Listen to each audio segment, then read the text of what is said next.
జనసేన అధ్యక్షుడు cine hero Pawan Kalyan నేడు AP CM చంద్రబాబుతో విజయవాడలో భేటీ కానున్నారు. రాజధాని ప్రాంతంలో బలవంతపు భూసేకరణను పవన్ వ్యతిరేకిస్తూ వస్తున్నారు. ఆ మధ్య రాజధాని ప్రాంత గ్రామాల్లో పర్యటించిన పవన్ రైతుల భూములను సర్కారు బలవంతంగా లాక్కోవడాన్ని తీవ్రంగా వ్యతిరేకించారు. రైతులను కలుసుకుని ముఖాముఖిగా వారి బాధలు అడిగి తెలుసుకున్నారు. ప్రాణాలు పోయినా భూములివ్వమని రైతులు పవన్ ముందు స్పష్టంగా తమ గోడు వినిపించారు. దీంతో భూసేకరణను ఆపకపోతే దేనికైనా సిద్ధమని పవన్ బహిరంగంగా ప్రకటించారు. గత నెల 22న జరిగిన అమరావతి శంకుస్థాపనకు హాజరు కాలేదు. ఈ నేపథ్యంలో బాబును పవన్ కలవనుండడం ప్రాధాన్యత సంతరించుకుంది.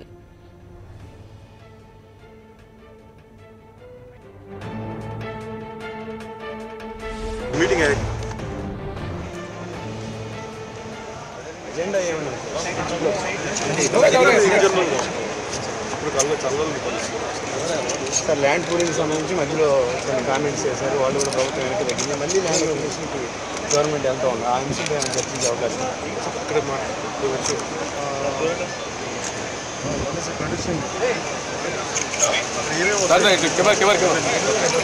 ఇక్కడ రమ్మన్నప్పుడు ఆయన రాలేకపోతున్నారంటే తర్వాత ఒకసారి కలుద్దామండి, రాష్ట్ర అభివృద్ధిలో మనం ఎట్లా ఏంటి అనేది మాట్లాడితే బాగుంటుందంటే తప్పకుండా అన్నారు పవన్ కళ్యాణ్ గారు.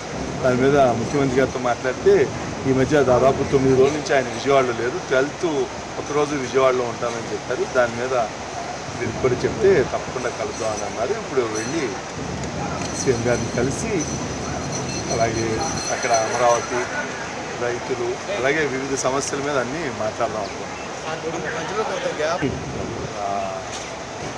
వరకు వేరే ఇష్యూస్ మీద డిస్కస్ చేశారు.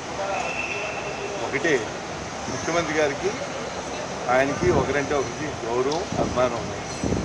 ఈ ఎలక్షన్లప్పుడు ఆయన ఏమి ఆశించుకోకుండా బీజేపీకి కేంద్రంలో బీజేపీ రావాలి, ఇక్కడ తెలుగుదేశం మంచి ప్రభుత్వాలు రావాలని ఆయన ఆ రోజు చెప్పారు. అదే రకంగా చేశారు. దాని మీద ఆయన ఇన్పుట్స్ తీసుకుని దాని మీద ప్రభుత్వం కూడా ముఖ్యమంత్రి గారు కూడా చెప్పారు ఆయన అభిప్రాయాలకు మేము విలువిస్తామని. వాళ్ళు మాట్లాడుకుని ఒక డెసిషన్ తీసుకున్నారు. ల్యాండ్ అప్లికేషన్ మళ్ళీ మీరు నోటిఫికేషన్. కళ్యాణ్ గారు నమస్తే.